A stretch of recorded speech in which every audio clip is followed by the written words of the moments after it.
Senhor, nós queremos Te agradecer pelo Teu cuidado e pelo Teu amor. Que nesta palavra, nessa noite, o Senhor possa ministrar aos nossos corações. Fala conosco, Senhor. Ajuda-nos. Que o Senhor possa realmente, Senhor, nos dirigir, ó Pai, conforme a Sua perfeita vontade. E que a Tua graça seja derramada sobre as nossas vidas, em nome de Jesus. Amém? 1 Coríntios, capítulo 15, versículo 58. É um texto bastante conhecido, mas eu gostaria de ler com os irmãos na versão revista e atualizada. Portanto, meus amados irmãos, sede firmes, inabaláveis e sempre abundantes na obra do Senhor, sabendo que no Senhor o vosso trabalho não é vão. Sede firmes e inabaláveis. Embora, irmãos, este texto seja usado para falar com aqueles que estão envolvidos na obra da igreja. Então, é um texto que eu já usei muitas vezes, já vi muitos pastores e líderes pregando para líderes, para pessoas que estão exercendo um cargo de responsabilidade na igreja, pessoas que trabalham na casa de Deus para que o culto possa acontecer, para que os ministérios aconteçam, né? Ministério infantil, de jovens, adolescentes, ministério de louvor e tantos ministérios, tantas responsabilidades. Embora esse texto seja usado para isso, eu entendo também que este texto ele foi usado num contexto para a igreja. Então, mesmo para aquele que está chegando na igreja hoje, aquele que está agora se envolvendo com a igreja ainda talvez não tenha uma responsabilidade, mas esse texto ele serve para todos nós. Não apenas nós que temos responsabilidades na igreja, mas nós que temos uma vivência cristã e queremos viver e servir ao Senhor com a nossa vida, com o nosso coração e com as nossas atitudes. Irmãos, dessa forma, olhando deste jeito para esse texto, então o apóstolo Paulo ele pede para nós sermos firmes e inabaláveis. E o fato de nós sermos firmes e inabaláveis, esta verdade, esta realidade, vai nos conduzir a uma vida de obras que glorificam o Senhor. Sejam abundantes na obra do Senhor, no trabalho de Deus. Sejam abundantes para servir ao Senhor com as suas atitudes. Não apenas de boca, mas também uma fé que é acompanhada por obras. E quando nós falamos obras, não são apenas obras de caridade, não é apenas ajudar aí o nosso Ministério de Ação Social, né, de missões, a suprir aquelas famílias. Isso é maravilhoso, isso deve ser feito. Mas a Bíblia também chama de boa obra qualquer ato de obediência que um cristão faz. Então, quando você, como cristão, você deixa de mentir, você deixa talvez de enganar alguém, quando você deixa de levar vantagem num negócio fraudulento, porque você está obedecendo ao Evangelho, você está praticando uma boa obra. Esta é a realidade espiritual das obras em Deus. É quando você pratica uma atitude, qualquer coisa que você faça, que glorifique ao Deus que você serve, que mostra que você então tem um compromisso e uma aliança com Deus e com a sua palavra, você está praticando uma boa obra. Então, quando ele fala assim, sejam abundantes na obra do Senhor, sejam abundantes naquilo que vocês fazem para glorificar a Deus. Eu entendo, irmãos, que devemos ser abundantes em boas obras, obras de obediência, que glorificam e que exaltam o nome do Senhor. Todos nós precisamos ser firmes e inabaláveis. E Paulo, então, pelo Espírito, inspirado pelo Espírito de Deus, ele nos diz para ficarmos firmes e inabaláveis. A versão NVI diz, mantenham-se firmes e que nada os abale. Então, amados, nós podemos e devemos tomar essa posição e essa postura espiritual de firmeza, confiança e de sermos inabaláveis. Palavras que parecem ser sinônimos, fica firme e fica inabalável, mas na verdade são palavras que têm um pouco de um sentido, não um sentido diferente, mas sentidos que se complementam. A palavra aqui traduzida por firme também é traduzida em outras versões por força. Sejam fortes, sejam firmes. E ela tem a ver também com constância, sejam constantes. E a palavra traduzida como inabalável é algo que diz que não pode ser movido do seu lugar. É como se esta peça aqui, esta mesinha, ela não pudesse sair daqui, então ela, na verdade, seria imovível. Existe essa palavra, irmãos? Não, né? Cadê o Andrei? Existe, Andrei, essa palavra? Imovível? O Andrei disse que existe. Então, irmãos, eu acredito. Ele já deve ter puxado o celular, já viu ali, está tudo certo. Então, não pode se mover. Ele é inabalável, ele não pode ser movido desse lugar. Fique firme aí. Não seja movido do seu lugar. E vamos trabalhar um pouco nessas duas realidades, para que a gente possa então entender o que Deus tem para nós nessa noite, para confirmar no coração da igreja, de cada um que está aqui, cada um que nos acompanha através da sua casa. Primeiro eu quero falar sobre a firmeza. Sejam firmes, né, que vocês sejam fortes e constantes. Irmãos, a firmeza de um cristão, diante de lutas e circunstâncias difíceis, eu achei muito interessante a pastora Etel falando aqui durante o louvor, que quantas vezes você em dificuldades, você olhou na geladeira da sua mãe, não sei, num adesivo de carro, vendo que Deus te ama, Jesus te ama, e você não sente isso, não sente o amor de Deus. Então a firmeza, queridos, eles vêm de uma fé e de uma certeza de que Deus nos ama. Eu estou firme nesse entendimento. Então, quando eu tenho essa certeza de que Deus me ama, eu tenho a certeza e a firmeza de que o Senhor não vai me abandonar, jamais te deixarei, nunca jamais te abandonarei.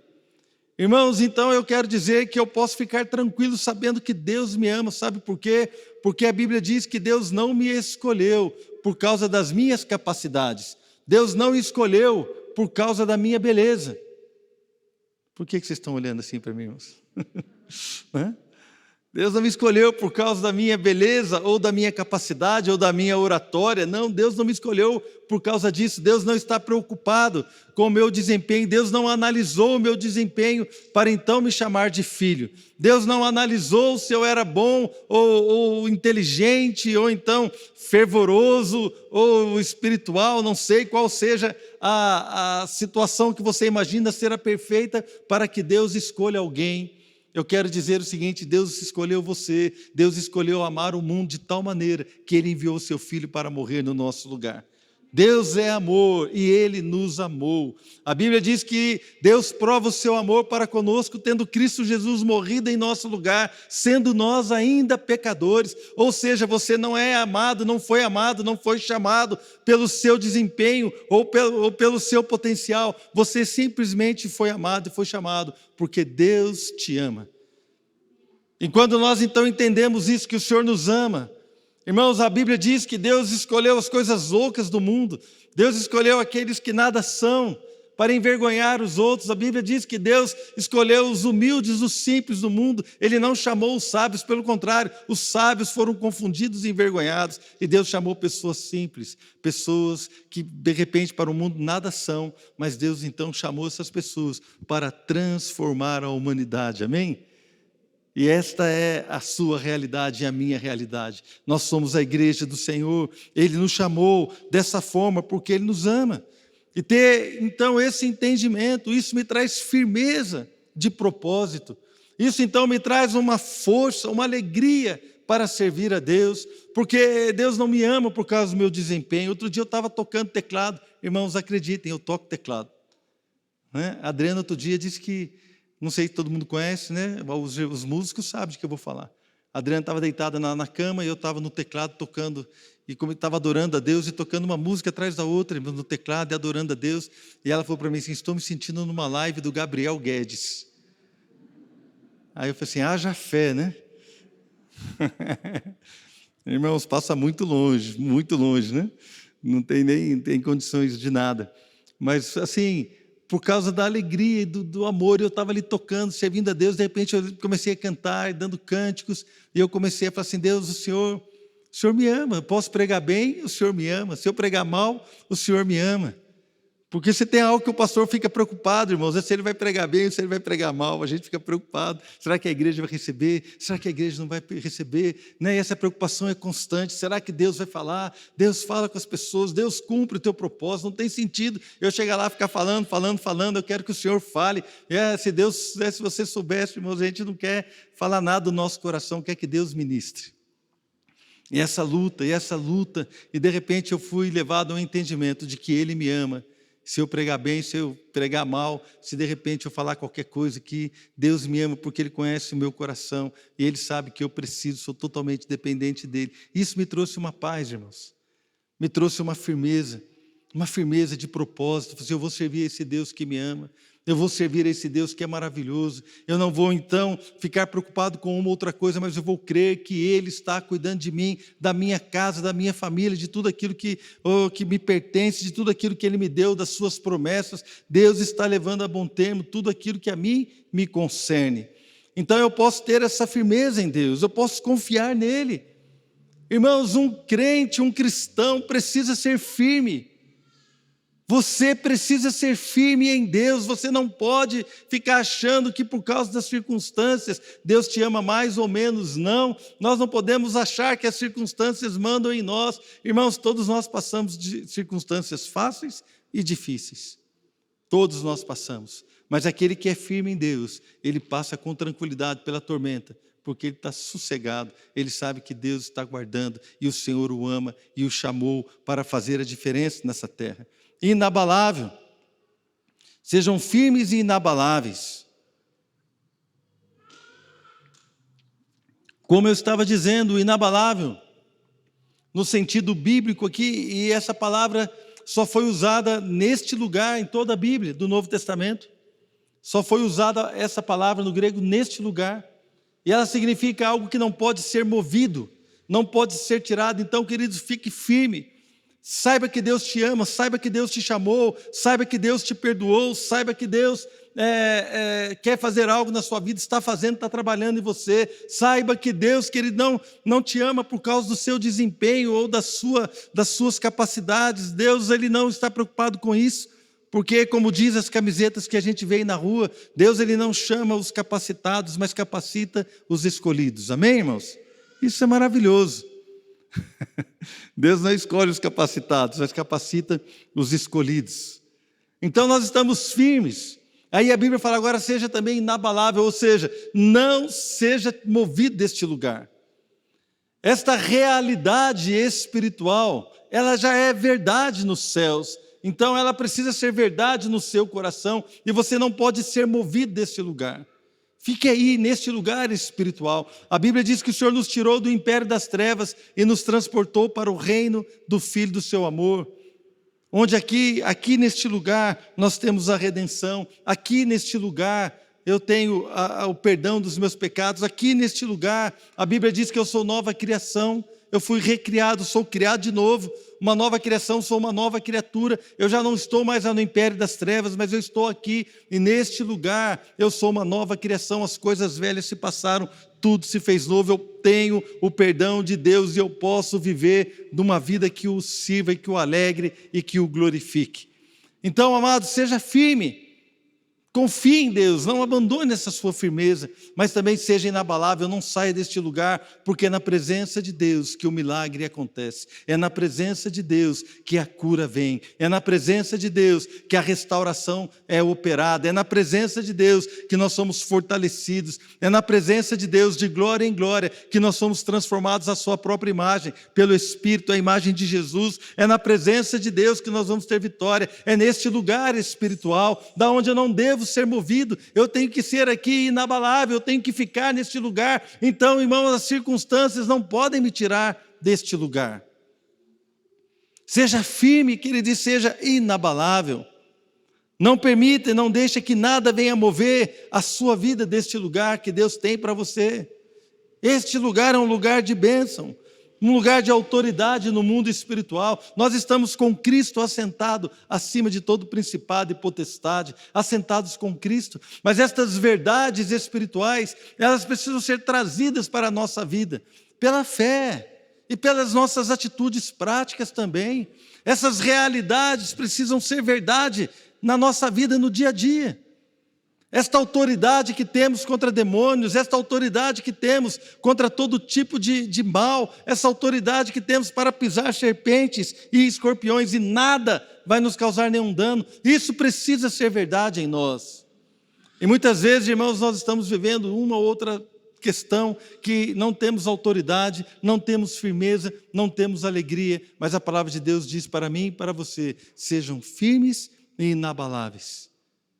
E quando nós começamos a entender isso, que esta firmeza e o fato de não ser abalado ou abalável, isso nos leva então a uma vida de constância e de bênção, onde nós vamos poder fazer as obras do Senhor. Mas o que pode então tirar de nós esta firmeza? O que pode nos abalar?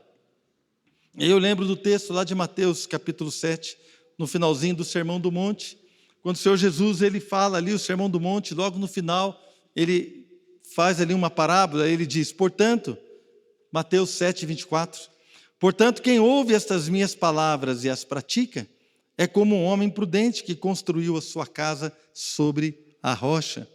Caiu a chuva, transbordaram os rios, sopraram os ventos e deram contra aquela casa, e ela não caiu, porque tinha seus alicerces na rocha. Mas quem ouve estas minhas palavras e não as pratica, é como um insensato que construiu a sua casa sobre a areia. Caiu a chuva, transbordaram os rios, sopraram os ventos e deram contra aquela casa, e ela caiu. E foi grande a sua queda. Outra tradução diz, foi grande a sua ruína. Então, irmãos, nós entendemos que aqui a chuva, as enchentes, os rios e também os fortes ventos, eles vieram contra todas as casas, as que estavam construídas na rocha e as que estavam construídas na areia. Ou seja, o que é que pode então tirar a nossa firmeza? O que é que pode nos abalar? Irmãos, são as circunstâncias da vida. As circunstâncias da vida, quando nós então deixamos nos sucumbir diante daquilo que estamos vivendo, podemos ser movidos do nosso lugar e podemos ser abalados na nossa firmeza, podemos perder a firmeza, perder a alegria. Porque a Bíblia diz aqui, aqueles que não estão bem alicerçados, aqueles que não estão firmes na rocha, eles podem então ter uma grande queda, uma grande ruína. Irmãos, é importante eu e você entendermos que aqui o fato, a rocha, neste texto de Mateus, a rocha não é Jesus. A rocha é a palavra, é a obediência à palavra. Veja que ele fala, aqueles que ouvem estas minhas palavras e as praticam, é como um homem que constrói sobre a rocha. Então, ouvir a palavra, obedecer a palavra, valorizar a palavra, ter temor da palavra do Senhor e obedecê-la é construir a sua casa de uma forma que eu e você não podemos ser abalados, não podemos perder a nossa firmeza. Pode vir a chuva, pode vir o rio, pode vir o vento, pode vir o que for, eu estou firme com meu Deus, nada vai me abalar, amém, irmãos? Nada vai me abalar. Quantas lutas nós passamos, quantas lutas eu passei, lutas profissionais, lutas ministeriais, lutas matrimoniais, com as minhas filhas, com situações na nossa casa, quantas e quantas situações nós passamos, e o Senhor de todas nos deu livramento, nos deu vitória, e o Senhor é bom, tem sido bom, irmãos. Nós estamos aqui então para servir, para adorá-lo com a nossa vida. As lutas podem tentar mover a sua vida, mas permaneça firme, permaneça inabalável, firme na confiança que o Senhor te ama e que Deus quer fazer algo tremendo na sua vida. A Bíblia também diz aqui nesse trecho, sempre abundantes na obra do Senhor.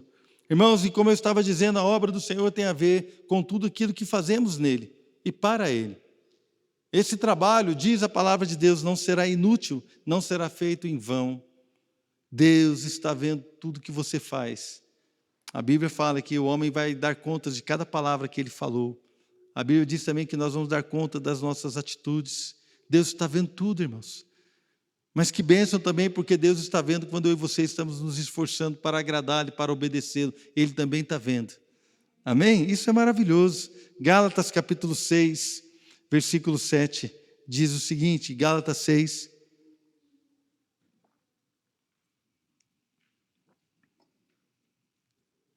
verso 7, não vos enganeis, de Deus não se zomba, pois aquilo que o homem semear, isto também ceifará. Porque o que semeia para a sua própria carne, da carne colherá corrupção, mas o que semeia para o Espírito, do Espírito colherá vida eterna. Então, quando nós começamos a entender isso, que o Senhor tem nos chamado para essas boas obras, sejam abundantes na obra do Senhor, porque no Senhor o vosso trabalho não será vão. Dá a entender, então, que quando nós praticamos as obras que glorificam a Deus, esse trabalho não será vão de alguma forma. Deus vai derramar da sua graça, da sua bênção. A nossa casa vai bem, a nossa família vai andar bem, os nossos filhos andarão bem, as nossas finanças vão andar bem, vai tudo bem, o nosso ministério vai ser frutífero, tudo. Por quê? Porque no Senhor o nosso trabalho não é vão. Por outro lado, irmãos, a Bíblia diz aqui, não vos enganeis, de Deus não se zomba. E aí eu lembro da palavra de uma profeta que eu conheço que fala, Deus é bom, mas não é bonzinho. Deus é bom, mas não é o que, irmãos? Bonzinho. O que é um bonzinho? O bonzinho é aquele que dá jeito em tudo. Então a pessoa, ela nunca dá uma oferta, a pessoa nunca traz o seu dízimo com alegria, muitas vezes até falha nisso, nunca dizima, nunca oferta. Mas quando ela se vê numa situação complicada, financeira, ela corre para Deus querendo que Deus ajude a pagar as contas que ela fez. Irmãos, Deus é bom, mas não é bonzinho. Deus não tem compromisso. A pessoa, ela negligencia a oração, negligencia a sua família. De repente, lá na frente, o seu filho começa a dar problema, começa a dar algum tipo de situação complicada. Então, ele pega e vai para Deus, Deus me ajuda. Irmãos, Deus pode ajudar, pode ajudar. Mas nós somos responsáveis por praticar atitudes que glorificam a Deus, porque de Deus não se zomba, irmãos. Deus não vai resolver a nossa irresponsabilidade. Deus vai perdoar, se nós nos arrependemos, Deus vai perdoar. Deus é misericordioso, e se nós decidirmos hoje nos pedir perdão, nos arrependermos e mudarmos de atitude, Deus é poderoso para mudar toda a história da nossa vida, amém? Mas a Bíblia é clara quanto a isso, olha, de Deus não se zomba, ou seja, Deus é bom, mas não é bonzinho. Essa é a tradução parafraseada, do século 21. Deus é bom, mas não é bonzinho. Não podemos zombar de Deus, não podemos achar que Ele vai ficar resolvendo tudo.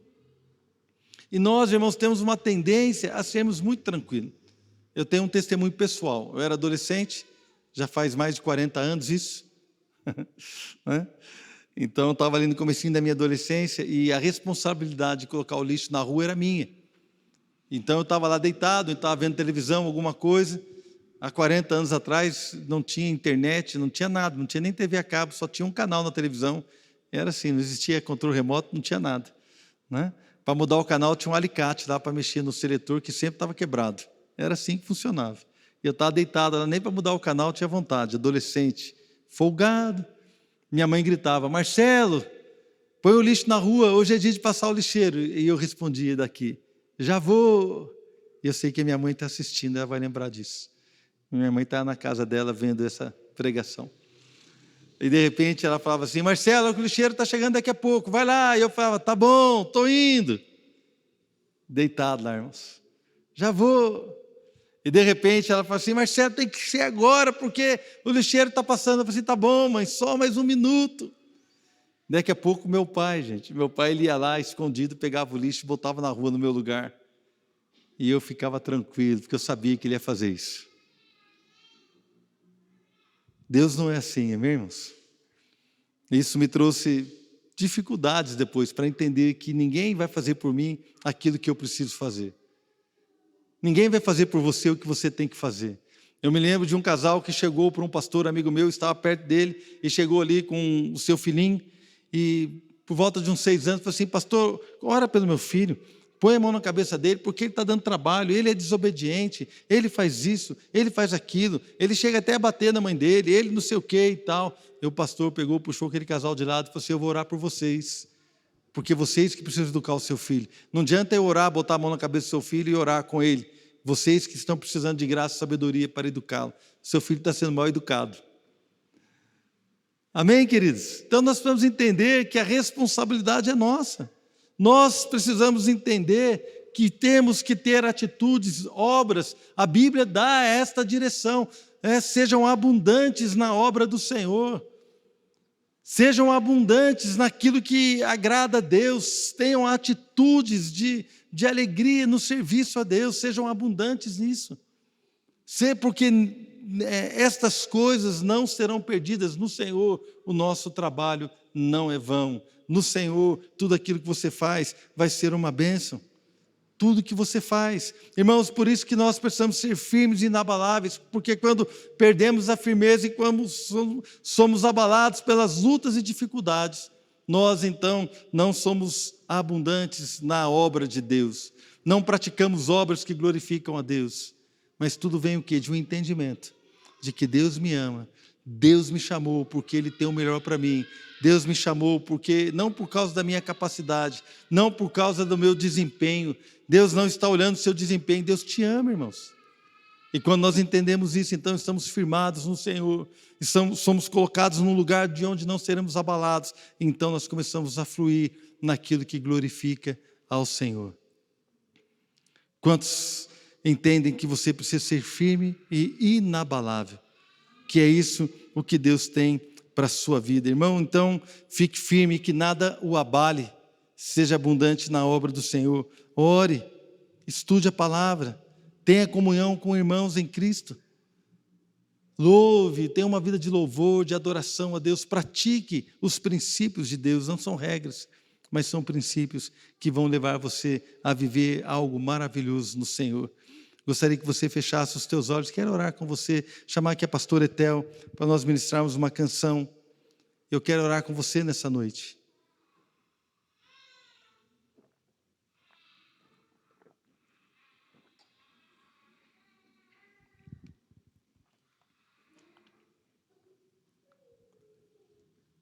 Aleluia. Querido, seja firme. Eu quero ser firme, amém? Eu quero ser, eu não posso abrir mão disso, eu não posso abrir mão da minha confiança em Deus. Confiar que Deus me ama e que Ele me chamou e que Ele vai me ajudar. Confiar que Deus tem um propósito para a minha vida, para a minha família, tem um propósito para o meu ministério, para minhas finanças, para tudo. Confiar que Deus está na minha vida, está nesse negócio. Não estou sozinho, confiar que Deus está comigo. Isso traz a mim firmeza. Então, quando Satanás vem, quando as circunstâncias vêm, você pode olhar e pode dizer assim, não importa a circunstância, não importa essa dificuldade, eu estou firme com o Senhor, porque Ele jamais me deixará, nunca Ele vai me abandonar, Ele está comigo. Ele vai me ajudar, Ele está comigo. Eu estou firme nesse propósito, porque Deus me chamou. Deus tem algo maravilhoso para mim. Deus tem algo maravilhoso para mim. Eu estou firme. Então eu estou com esse entendimento e nada pode me abalar então deste lugar, de um lugar de bênção, de um lugar onde eu vou glorificar a Deus, um lugar espiritual onde eu serei curado, ministrado, onde a graça de Deus vai restaurar a minha vida. Eu estou neste lugar, não posso ser abalado, não posso sair deste lugar, ninguém vai me mover deste lugar. Então eu começo a entender que Deus tem algo maravilhoso, irmãos. Então, a partir daí, o praticar as obras do Senhor será uma consequência da firmeza e de estar fundamentado e firme no Senhor. Será uma consequência.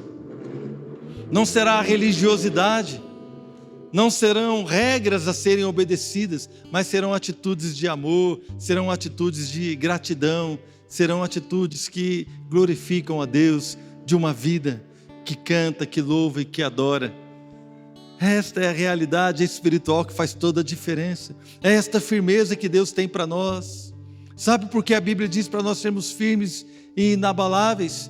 Porque, queridos, infelizmente a igreja muitas vezes perde a sua firmeza.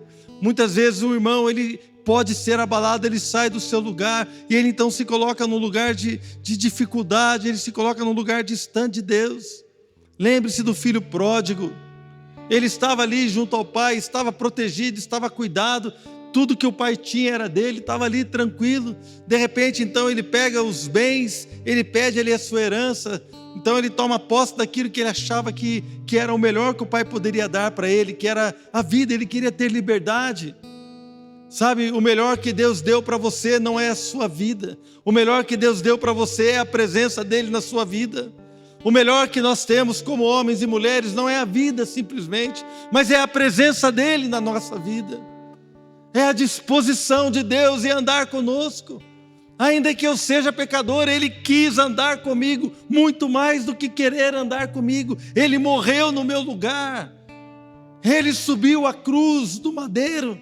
Jesus subiu a cruz para morrer no meu lugar. Ele me amou, independente do meu pecado, das minhas condições, da minha ignorância, da minha frieza, e do meu desprezo que eu tinha por Deus. Ele me amou. Então Ele me chamou e falou assim: eu tenho uma proposta para você. Me dá esse coração de pedra, que eu vou colocar um coração de carne no lugar. Aleluia. Me dá este coração insensível e eu vou colocar o meu espírito dentro de você. Vou escrever as minhas leis no seu coração de carne. Vou escrever as minhas leis e você vai me amar. Deus me amou, Ele me amou. E agora Ele me chama para ter uma vida firme e inabalável, para caminhar com Ele olhando e crendo que em qualquer batalha, em qualquer luta, nada vai me abalar, nada vai me separar do seu amor que está em Cristo Jesus. Eu quero ser abundante na obra do Senhor, eu quero ser abundante, querido, eu quero fazer muitas e muitas obras que o glorificam, eu quero fazer muitas e muitas coisas, não por mim, e nem porque eu quero ser amado. Eu vou praticar essas obras, não é porque eu quero ser amado, é porque eu já sou amado.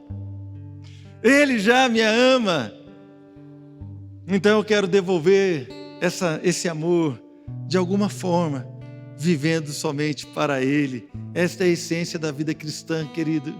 Amá-lo de todo o nosso entendimento, com toda a nossa força, com todo o nosso coração.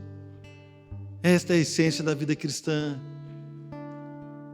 E o pai do filho pródigo, então, ele estava ali e o seu filho decidiu sair. Porque ele queria a liberdade dele, ele saiu. Muito tempo depois, quando ele percebeu que a nossa liberdade nos leva a esgotar o que temos de melhor. Ele esgotou todos os seus recursos lá no mundo. E eu quero dizer para você, um cristão que se afasta da casa do Pai, rapidamente os seus recursos são esgotados, os seus recursos de alegria, os seus recursos financeiros, os seus recursos espirituais são esgotados, e quando você olha para trás, você se enxerga, e quando você olha para você mesmo, você está totalmente esgotado, sem nenhum recurso.